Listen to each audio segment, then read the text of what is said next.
Welcome to my YouTube channel. I am going to upload the whole syllabus of anatomy including upper limb, lower limb, thorax, abdomen, pelvis as well as CNS. So we have already started with the lower limb session. Our today's topic is femoral artery. ये femoral artery को हम 5 सब heading में पढ़ने वाले. सबसे पहले उसका introduction, origin, extent and course, relations and branches as well as clinical anatomy. So start करते हैं इंट्रोडक्शन से. femoral artery it is a chief artery of the lower limb. femoral artery lower limb की chief artery होती है. ये origin होती है, it is a continuation of external iliac artery से. एक्सटर्नल इलियक आर्टरी का कंटिन्यूशन है, आगे आके उसको femoral artery बोलते हैं. ये बिगन करती है behind the inguinal ligament eight the mid inguinal point. Inguinal ligament के मिड इंग्वाइनल पॉइंट से ये स्टार्ट होती है. इसका एक्सटेंट और course, it passes downwards medially first in the femoral triangle, then in the adductor canal. At the junction of middle and lower third of the thigh, it passes through an opening in the adductor magnus, then become continuous with the popliteal artery. So सबसे पहले ये पास करती है downwards, medially जाती है सबसे पहले femoral triangle के अंदर, उसके बाद वो जाती है एडक्टर कैनाल. एडक्टर कैनाल कहाँ पे होता है? At the junction of middle and lower third of the thigh के बीच में. अभी जहाँ एडक्टर कैनाल है तो एडक्टर कैनाल की ओपनिंग है एडक्टर मैग्नस में, जिसको हम क्या बोलते हैं, एडक्टर हाइटस भी बोलते हैं.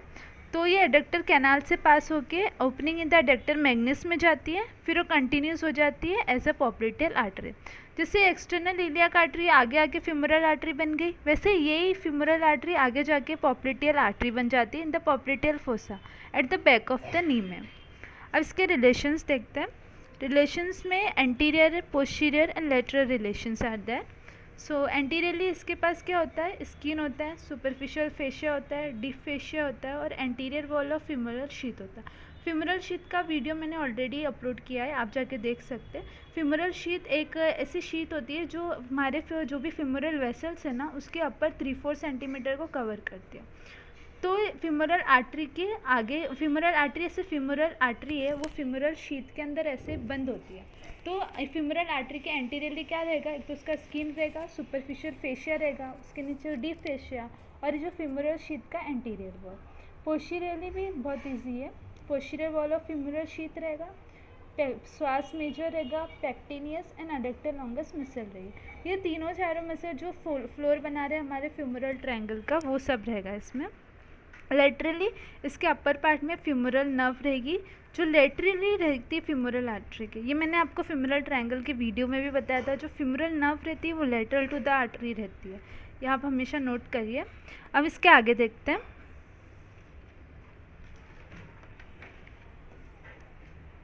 आर्टरी के लोअर पार्ट में it is related to the branches of the nerve. femoral nerve रहती है लोअर पार्ट में और अपर पार्ट में femoral आर्टरी के. femoral artery is related to the branches of the nerve. Lower part में जो artery रहती है वो नर्व के ब्रांचेस से रिलेटेड रहती है. फिर medially below the inguinal ligament femoral vein is medial to the artery. Inguinal ligament के नीचे femoral वेन जो रहती है वो आर्टरी के मीडियली रहती है. femoral वेन क्रॉस करती है to the lateral side to lie posterior to the artery. femoral vein artery को क्रॉस करती है लेटरल साइड में कि उसको आर्टरी के पीछे आना होता है, posterior to the artery. It is behind the artery at the apex of the femoral triangle and lies lateral at the lower end of the artery. Artery के बिहाइंड रहती है at the apex of the femoral triangle में, और जो ये at the lower end of the artery के laterally आ जाते हैं. सबसे पहले जैसे ये आर्टरी है तो ये पहले आर्टरी के बिहाइंड रहेगी, इसके पीछे रहेगी अपेक्स पे, और इस जब ये नीचे आएगी लोअर एंड पे तो ये इसके लेटरल साइड में आ जाएगी. इसके लेटरल साइड में सबसे पहले अपेक्स के टाइम पे पीछे रहेगी और इसमें लेटरल साइड में आ जाएगी. अब इसकी ब्रांचेस देखते हैं. जैसे आप डायग्राम में देख सकते हैं, इसकी सुपरफिशियल ब्रांच होती है, डीप ब्रांच होती है. सुपरफिशियल ब्रांच में superficial external pudendal artery, superficial epigastric artery and superficial circumflex iliac artery. यहाँ पे superficial epigastric artery right side में आ जाएगी और superficial circumflex iliac artery left side में आ जाएगा. सुपरफिशियल एक्सटर्नल प्यूडेंटल आर्टरी है वो भी राइट में आ जाएगी. इसको याद करने का बहुत सिंपल तरीका, सुपरफिशियल एपिगैस्ट्रिक राइट में आएगी कि स्टमक राइट साइड में, सुपरफिशियल सर्कमफ्लेक्स इलियक आर्टरी यहाँ पे आएगा और सुपरफिशियल एक्सटर्नल प्यूडेंटल आर्टरी है तो उसका डीप एक्सटर्नल प्यूडेंटल आर्टरी भी होगा, तो deep external pudendal artery. Then we have profunda femoris artery जो इसकी एक मेजर ब्रांच होती है। Then we have many muscular branches. अभी जो प्रोफंडा फ्यूमोरी आर्टरी है उसके भी आगे फर्दर ब्रांचेस होती है, जैसे कि lateral circumflex femoral artery and medial circumflex femoral artery. ये लेटरल सर्कमफ्लेक्स फ्यूमोरल है, ये मीडियल सर्कमफ्लेक्स फ्यूमोरल आर्टरी है। और उसके साथ first to fourth perforating arteries भी होती है उसमें। फ्यूमोरल आर्टरी की एक और ब्रांच होती है जिसको बोलते हैं डिसेंडिंग जेनिकुलर आर्टरी। ये क्वेश्चन 5 मार्क्स के लिए ही आता है, तो आपने सुपरफिशियल और डीप ब्रांचेस लिखा तो सफिशिएंट है। बट आपके नॉलेज के लिए कि जो प्रोफंडा फ्यूमोरिस आर्टरी है, अगर कभी इनके शॉर्ट नोट आ गया इसके ऊपर तो आप लिख सकते हैं कि लेटरल सर्कमफ्लेक्स फ्यूमोरल आर्टरी होता है इसका branch, medial circumflex femoral artery होता है, first to four perforating arteries होती है इसकी ब्रांचेस। तो रिवाइज करते हैं। सबसे पहले सुपरफिशियल ब्रांच में superficial epigastric artery, then superficial circumflex iliac artery, फिर we have superficial external pudendal artery.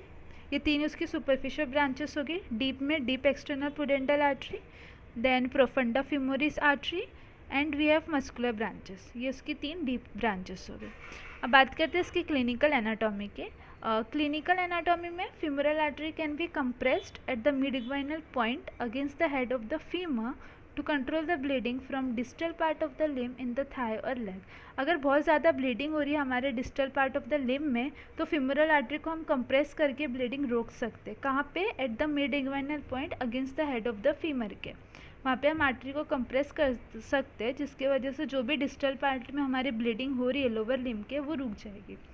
Second is pulsation of the femoral artery is felt at the mid-inguinal point against the head of the femur at the tendon of the psoas major. Femoral artery is also used for recording blood pressure, से भी अपन इसको femoral artery को use कर सकते हैं। तो ये एक mid-inguinal point के against the head of the femur and tendon of psoas major पे felt होता है इसका pulsation। सो आई होप आपको मेरा वीडियो समझ में आ गया होगा। अगर कोई भी क्वेरी से आप कमेंट सेक्शन में पूछ सकते हैं। Thank you so much and if you want such videos so you can follow me and subscribe my channel. Thank you.